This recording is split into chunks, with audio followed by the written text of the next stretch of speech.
Hey, what's up guys? It's Wes and I am from Midgard Axe. Just wanted to make a really quick video. I was coming outside to sharpen that Husqvarna axe, the one that I made yesterday. The video's called How I Have My Axes, the redesign head. Came out here to sharpen it up. Wanted to use it for some shorts this week. And I noticed that my Gransfuttersbruch carpenter's axe had gouges all in the bit, and it's usually from us putting nails or something in the wood target so my son can do his archery, and I end up forgetting they're in there and hitting them. And sometimes they'll tear my bit up a little bit, and I've already started working on it a little bit, but I wanted to kind of go over that. I don't see too many people going over fixing a bit, so I kind of wanted to show you guys how I do it. I've already kind of started on it, but as you can see, look how nasty, look how wavy the bit is. And you can see how there's chips in the bit here and then down here. And I'll show you this side where I've already started working on it. But yeah, I want to make a video for you guys showing you real quick on how I fix that, because I think that's a common problem that people run into, whether they're hitting, chopping or splitting, and their bit goes into the ground and hits a rock and puts a chip in it. I'll show you how I do mine, and then I'll kind of go over each step as to how I start and finish.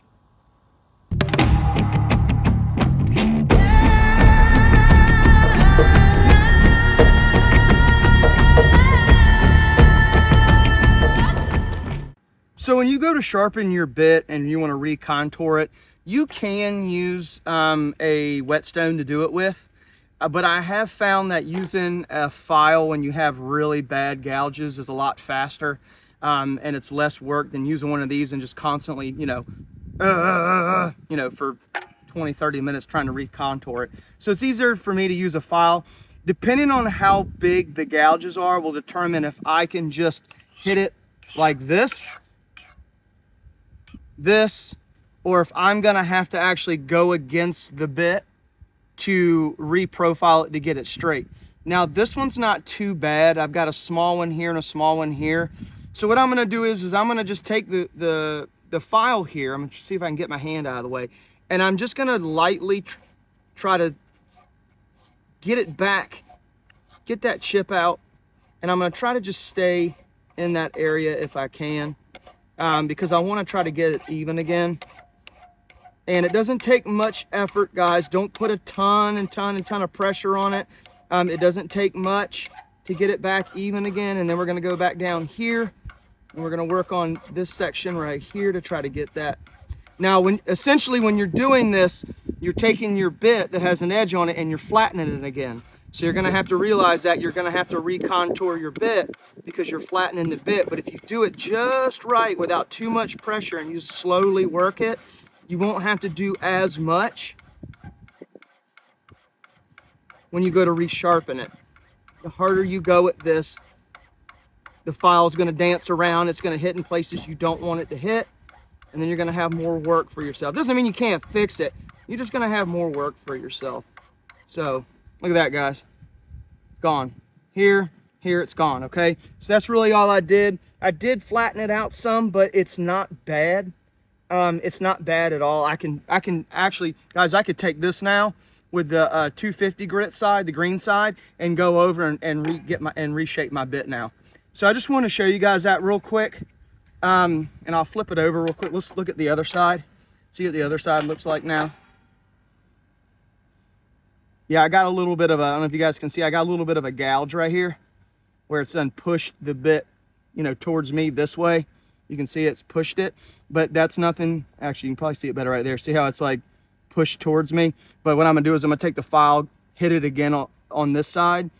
And I've got a burr on this side too now, but I'm gonna hit it on this side to get rid of that. And then I'll show you guys how I finish it up.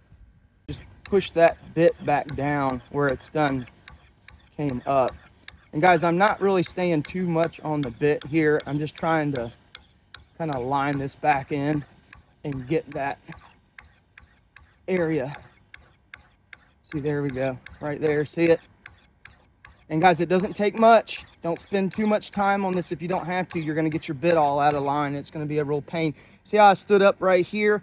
I really just wanted to knock this down. I didn't want to spend too much time on the bit, so I hit high and just gradually came in on this to knock it back down. I need to hit it just a couple more times, and then I should be able to get the rest of it with my whetstone, but I don't want to completely recontour the whole entire edge when I'm doing this, because then it just creates more work. So there we go. I've knocked it down, if you guys can see that right there, but I've knocked it down. I kind of stayed right in this area and then gradually hit this because I wanted to make sure that I kept my profile on my bit.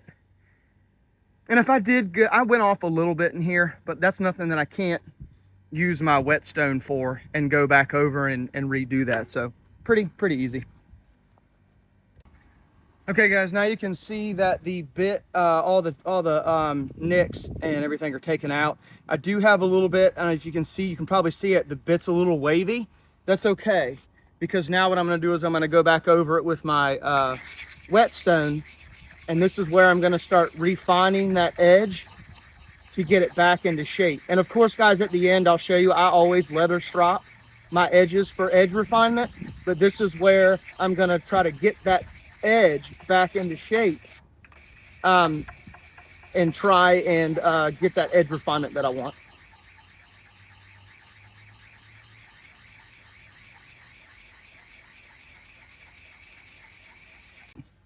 Maybe some of you are wondering how sharp I like my axes. Wes, how sharp do you actually make your axes?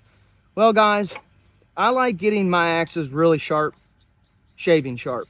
Now, I don't mean like shaving your face sharp, you know, like a razor blade. I think that's really hard to do, if not almost impossible. But, you know, I like to feel the edge, see where I'm at, see how sharp it is. Okay, I can feel it's pretty sharp.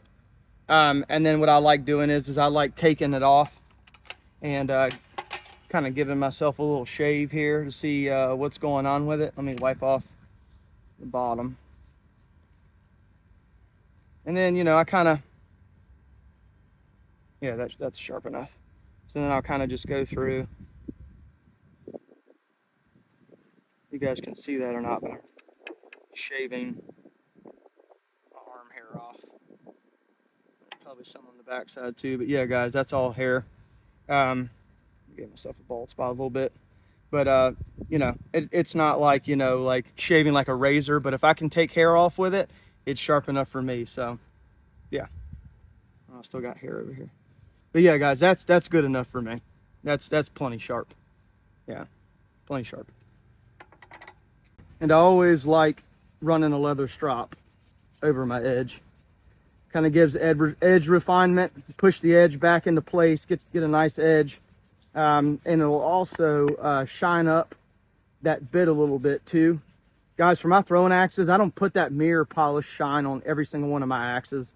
It's kind of pointless when you're throwing axes as much as I am. So a lot of times I just rely on the shine that I get from stropping my edges, as that's the shine I'm gonna get.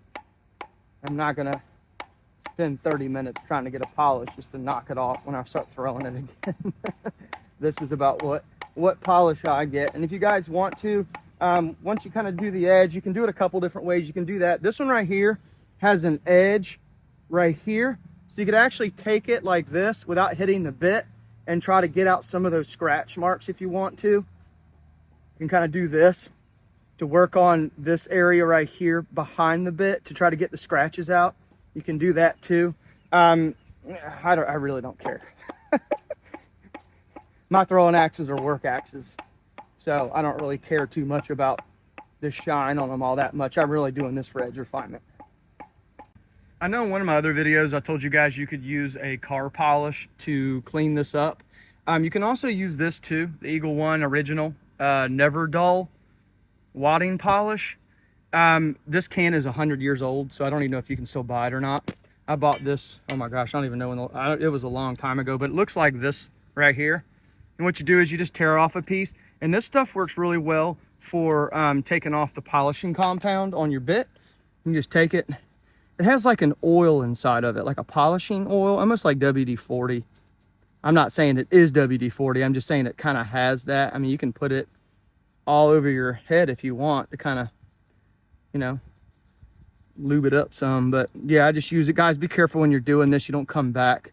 You're going to end up cutting your finger. So just kind of stay either going left or right or going down. You can go down too. Just be careful with this. Okay. And then once it's polished like that, you can take a dry paper towel and kind of rub it.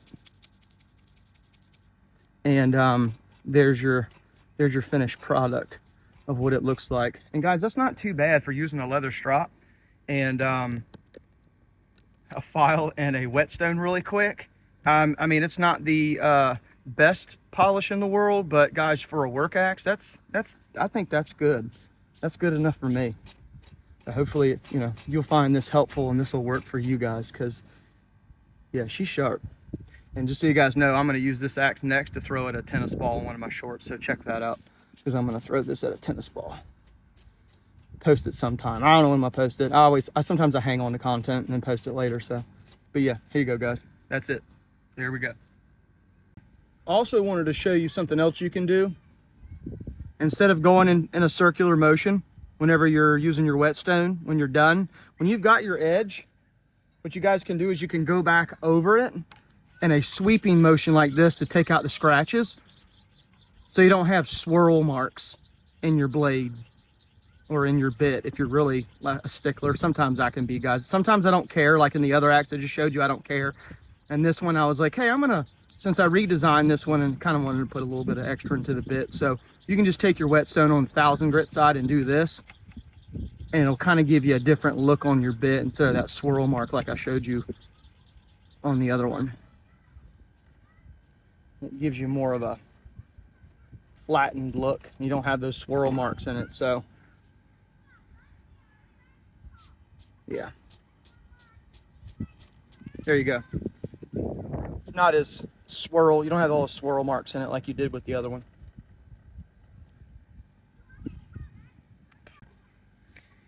And if you do the back and forth motion, when you go to strop your edge, you'll notice that the bit will be shinier too. So if you want your bit kind of shiny, you can do that method I just showed you. Take some of this stuff here. It's never dull to get the polish off the edge there. And you'll see that it'll give you a little bit better. They're having a fun time back there, aren't they? Then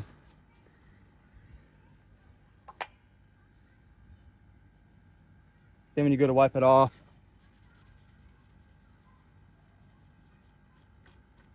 you'll get a little bit more of a shine on your bit. So just another way, guys, if you wanted to get a little bit more of a shine on your edge, just take that whetstone and go left and right after you've already sharpened it. Just go left and right. Try to stay away from getting on top of the bit if you can. You just kind of want to stay right before the edge and back, and you'll get the a little bit more of a mirror shine. If you wanted to, you could get some polish and polish that up, but that's pretty good, guys. You can see my reflection in it. Not bad with a whetstone and a leather strap. End up with something like this instead of the other way that I sharpened.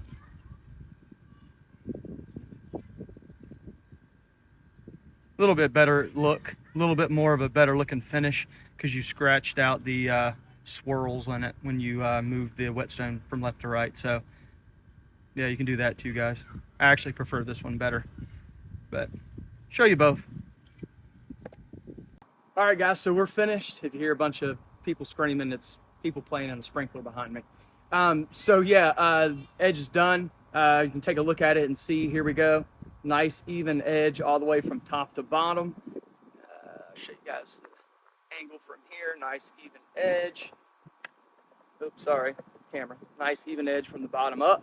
Yeah, guys, not much time at all. It took me about 15 or 20 minutes. It probably would have taken less time if I didn't have gouges in my bit, but literally a file, a leather strop, and a whetstone, and you guys are in business for sharpening your axe. It doesn't take much time at all. You don't have to use a leather strop. I know some people don't, but I do. But if you kind of trying to save some money, a whetstone and a file is really all you need, and you'll be good to go. Just work on that wire edge and get it off with your whetstone, and you'll be fine. But yeah, guys, turned out really well. I'm gonna do another video too on a light sharpening, one that doesn't have gouges in it, where it's just dull and you need to resharpen it. But taking the gouges out in this one, I wanted to make a video. So I hope this information was helpful to you. I hope you can take it along with you on your axe throwing or axe journey. And until next time, guys, we will see you later. Bye.